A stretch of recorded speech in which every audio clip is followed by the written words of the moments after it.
जिस प्रकार से जनजाति क्षेत्र में जो मैं धन्यवाद दूंगा कि यशस्वी मुख्यमंत्री भजनलाल जी और वित्त मंत्री जी का कि इन्होंने मेरे विधानसभा के अंदर एक पशुपालकों का 28 करोड़ का आवासीय छात्रावास दिया है और जनजाति छात्रावास दिया। इसके लिए भी मैं बहुत ही आभार व्यक्त करूंगा। जिस प्रकार से बजट में कोई कमी नहीं रखी, लेकिन पूर्व सरकार में जो मंत्री जी ने कहा कि हमारे को भेदभाव किया, अरे मैं तो 2003 से 8 तक मंत्री जी के साथ में एक जनजाति कमेटी में था। मैंने सोचा था कि मंत्री जी हमारे मित्र हैं, आते ही मंत्री भी बने हैं, बजट देंगे। मैंने कहा कि एक आध महावाड़ी दे दो, हैंडपंप दे दो, लेकिन कुछ भी नहीं दिया। और वो कहते हैं कि हमारे को कुछ भी नहीं दिया। अरे कम से कम कुछ एक आध भी बजट दिया होता तो हम मानते कि मतलब विपक्षियों के साथ में भेदभाव नहीं किया। भारतीय जनता पार्टी ने आज तक कभी भेदभाव नहीं किया है, सबके साथ में एक साथ का व्यवहार किया है और बजट बराबर का दिया है। और मैं पुनः आपका बहुत बहुत आभार। जय हिंद, जय भारत। श्री लक्ष्मण मीणा जी 8 मिनट में अपनी बात। कितने मिनट सर? 8 मिनट। धन्यवाद सभापति जी। आपने मुझे मांग संख्या 30 जनजाति क्षेत्रीय विकास एवं मांग संख्या 31 सामाजिक न्याय एवं अधिकारिता पर बोलने का अवसर दिया। माननीय सभापति महोदय, मैं अभी सभी माननीय सदस्य पक्ष और विपक्ष दोनों ही इनमें मांगों पर इनके विचार सुन रहा था। मेरे को ये जानकर बड़ा अफसोस हुआ और दुख भी है। सबके लिए दुख की बात है कि 75-77 साल में जितनी भी सरकारें बनी हैं, सभी सरकारों ने अपने हिसाब से अनुसूचित जनजाति क्षेत्र टीएसपी क्षेत्र के विकास के लिए काम तो किया है, लेकिन फिर भी अभी भी स्थिति ये है कि वहाँ जो बहुत ही दुख की बात है, ऐसा मेरे ख्याल से 50 साल 100 साल पहले नहीं होगा कि आदिवासी अपने बच्चों को बेच रहे हैं 7-7 हज़ार में, 20-20 हज़ार में। इससे शर्मनाक स्थिति का होगी। ऐसा विकास तो मेरे ख्याल से कहीं भी है न, शोभा नहीं देता है। सभी माननीय सदस्य कह रहे हैं कि साहब हमारे इलाके में बिजली नहीं आती, वहाँ सड़कें नहीं है, रोजगार नहीं है, वहाँ किसी भी तरह का ड्रिंकिंग वाटर नहीं है। तो फिर ये 75 साल में पैसे लगाए वो गए कहाँ है? इस पर विचार करने की आवश्यकता है। या तो ये हुआ कि जो योजनाएं थी वहाँ, जो लागू करने वाली एजेंसी थी, उनने ढंग से काम नहीं किया, या उसमें भ्रष्टाचार हुआ है, या फिर जो फंड जैसे मद के लिए आता था उसको दूसरी जगह स्थानांतरित किया गया है। माननीय सभापति महोदय, केवल मात्र आपके जनजातीय क्षेत्रीय विकास का मंत्री ट्राइबल बना देने से या ओबीसी जो सामाजिक न्यायिक अधिकारिता विभाग में ओबीसी का मंत्री बना देने से ही विकास नहीं हो जाता है। विकास के लिए ये बहुत ज़रूरी है कि उन योजनाओं का इम्प्लीमेंटेशन ईमानदारी से हो, पूरा बजट खर्च हो, उसका सर्वे हो।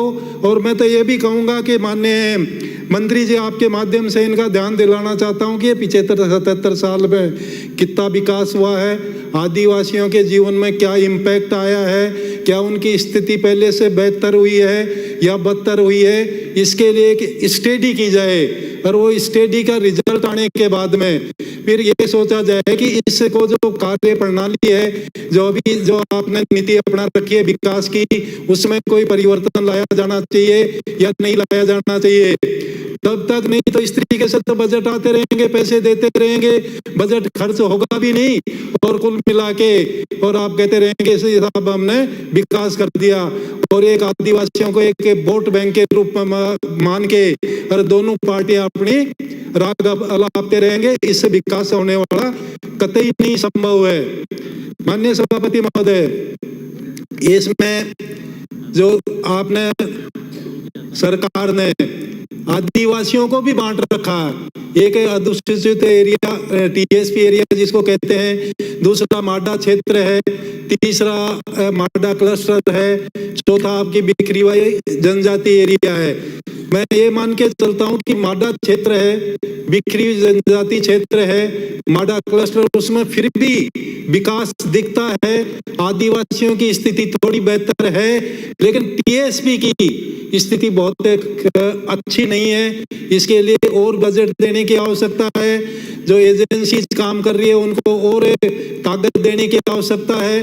भ्रष्टाचार पर अंकुश लगाने की आवश्यकता है और एक अध्ययन करके ये देखने की आवश्यकता है कि भाई हम कहाँ से रवाना हुए थे और कहाँ तक पहुंचे हैं।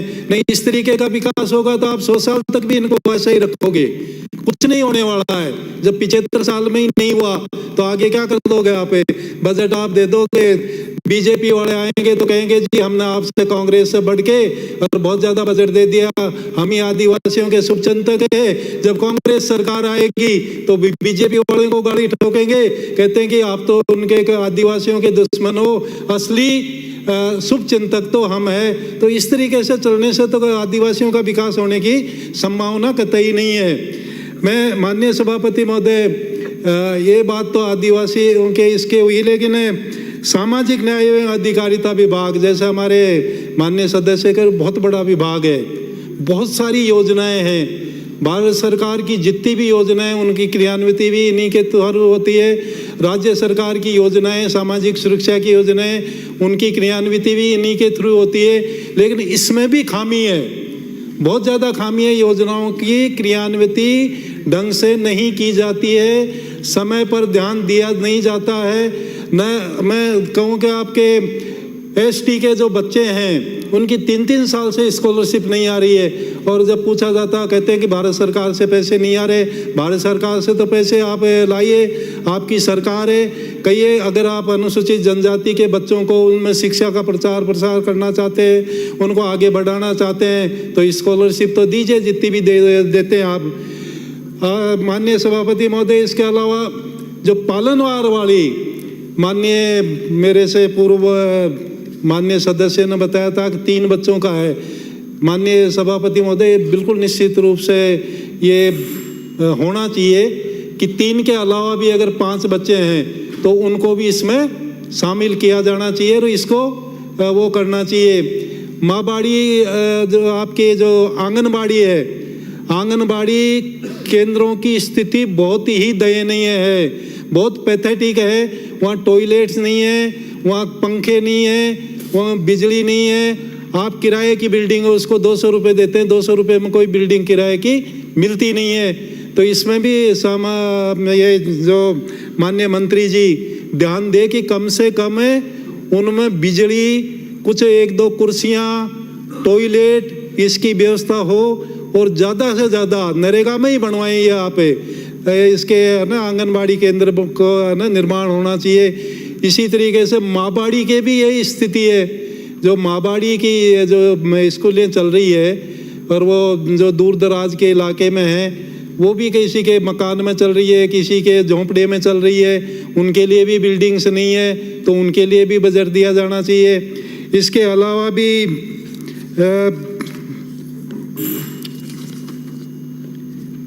हाँ, खत्म कर रहा हूँ माननीय सभापति महोदय। अब मेरी मांग है 2-3 जो भी मैं माननीय मंत्री जी के सामने रख दूं। आपने जितने भी आपके एकलव्य मॉडल आवासीय विद्यालय है या आश्रम छात्रावास है, टीएसपी एरिया में तो काफ़ी खोल रखे हैं, वहाँ और भी खोले, वहाँ बहुत ज़रूरी है। उन भाइयों को भी हमारे बराबर लाना है, हमसे भी आगे उनको लाना। लेकिन आप माडा क्षेत्र और जो बिखरी जनजाति क्षेत्र में उसमें भी 1-2 विशेषकर ये जो सवाई माधोपुर है, जयपुर के जिले का इलाका है, कोटा का इलाका, उसमें खोलने की कृपा करे। इसी तरीके से छात्रावासों का जो निर्माण जो कर रखा आपने, मेरी विधानसभा में 10 है और 10 की स्थिति इतनी पैथेटिक है कि उनके टॉयलेट्स खराब है, बिस्तर नहीं है, टाइम पर बजट नहीं मिलता है और वहाँ का जब वातावरण ही ठीक नहीं होगा, वातावरण ही ठीक नहीं होगा तो वो किस तरीके का वादे का अध्ययन करेंगे, तो इस पर भी आपको विचार करने की आवश्यकता है। आपने बोलने का मेरे को अवसर दिया, उसके लिए बहुत बहुत धन्यवाद। नमस्कार। श्री शंकरलाल टेचा 8 मिनट में अपनी बात समाप्त करें। टीचर